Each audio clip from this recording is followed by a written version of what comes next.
Hello, I'm Pauline Maloney, the creator and host for The War Years, Vietnam. The Vietnam War was a reflection of the Cold War between capitalism, represented by the United States, and communism, represented by the Soviet Union. And this series will feature interviews with Vietnam War veterans from the tri-state area. My guest today is Don Neyen. Welcome to the program, Don. Hi, Pauline. Thanks for having me. I'm very happy. Don, I know you served in the Army during the Vietnam War, but before we get to those war years, what can you tell me about your background? Well, I grew up here in Dubuque, by Flora Pool area. I went to grade school at St. Anthony's.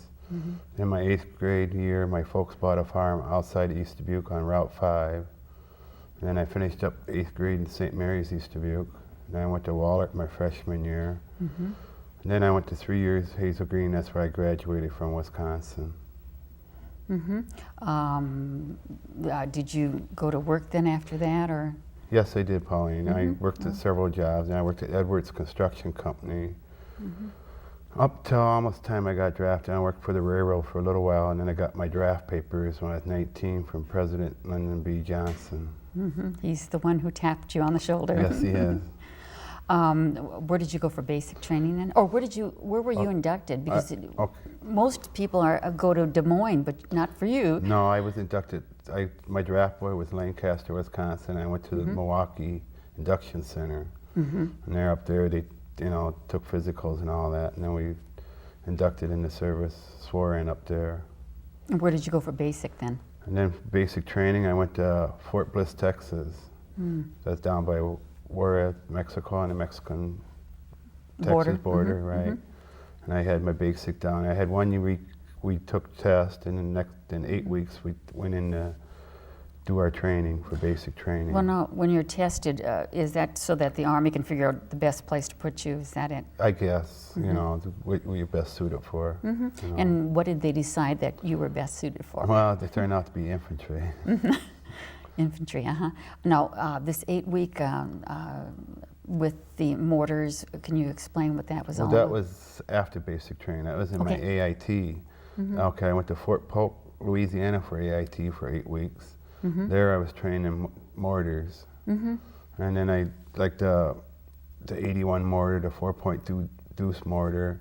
Then plus we had rifle, M16s we were trained into. This is a great picture of you. That's an awfully large. That's a 4.2. Okay. Right. And then we trained in jungle warfare and things and. Because you actually knew that you were going to Vietnam. Yeah, they told me probably when I left Fort Bliss, Texas, I'd be going into the infantry. And going to Vietnam. Right. Can you explain a little bit about your training specifically to gear you up to go to Vietnam? You said guerrilla warfare. What about? That was just like in the jungle, like a jungle situation and village situations. It's kind of all preset like Vietnam area, And then we had night training and map reading and how to read a compass and things. And communications and. Right. How to talk on the radio, So I know that you did well in your classes because you've got this certificate of achievement. Can you tell me what that means? Okay, we had a test, you had so many seconds, so many certain areas. You had to pinpoint where you wanted to put the mortar around. You had to go to different sites and do this. And I always was the first one done, and it was always right. It's always right.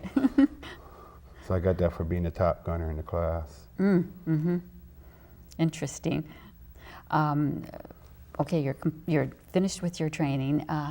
You're going to Vietnam. Do you have a chance to come home first, or how do they work that? Yes, after my AIT, I got to come home for 30 days, and then come home on leave before I went to Vietnam. And how did you get to Vietnam? Okay, by way of Oakland, California. From there, we went on a C-130 Air Force cargo plane where the seats were backwards. And that was a bad trip because most of us were sick on the way over there. I don't know if it was from going to Vietnam or just the seat backwards, Yeah, I don't know either. It was a 17.5-hour flight. We stopped once in Wake Island to refuel was all. Then we landed in Pleiku, Vietnam. Okay, that's what my next question was. Where did you land? And we have a great map that shows it. Okay, right Okay, there. Pleiku. Pleiku, and that's in the Central Highland area. Is that Yeah, right? along the Cambodian border.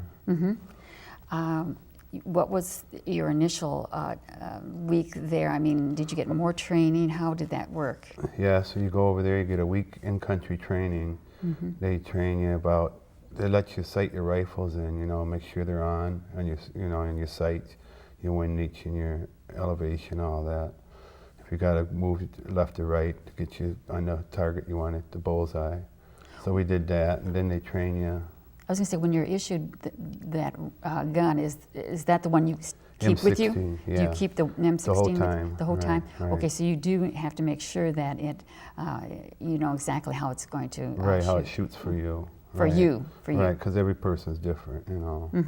So, Well, we hear so much about like booby traps and all of that. Did you? yeah, they trained us about punji sticks, you know, watch And- out for them. Okay, explain what a punji stick It's is. like a sharpened bamboo sticking up out of the ground, several of them. They usually have poison or human feces on it, Feces you in it, know, right. So, and then they had other things like they had cans, like we left our people left cans around from their sea rations. Well, they picked that up and put a grenade in it and hook it on a tripwire, you know, and if you walk through somewhere, you trip it and pull it out and go off. And then there's other ones that they had, like, what do I want to say? Like spears underground, you know, draw back with a bamboo spear and you hit a tripwire and that would fly up and hit you in the leg or something, you know, across. Well, so you're supposed to be looking on the ground, but you're also Yeah, supposed to be watching. looking at Right. up above and everything else. Right, you had to do that. I don't know how you can, you know, a little bit hard to do it all, is what I was going to say. The question I'm curious about, too, is that, you know, you went from Dubuque, Iowa, or the Wisconsin area. You know, we have 4 different types of climate, you know, and then you went from that to Vietnam, which is a tropical country. How did you feel? How could you get acclimated to that type of country? Oh, it was very hot when I went over there in July.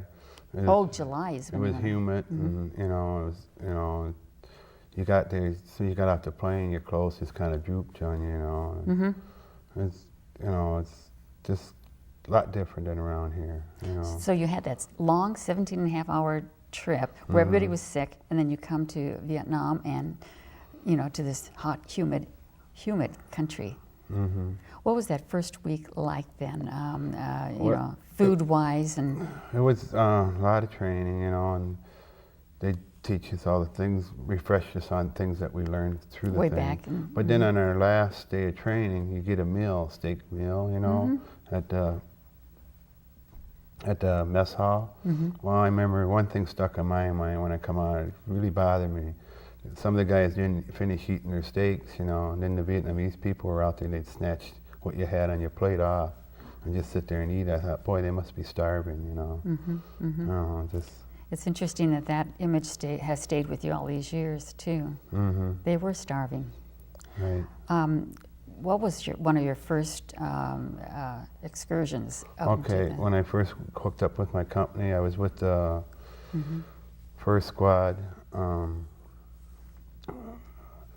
A company, second, what I had, second brigade, third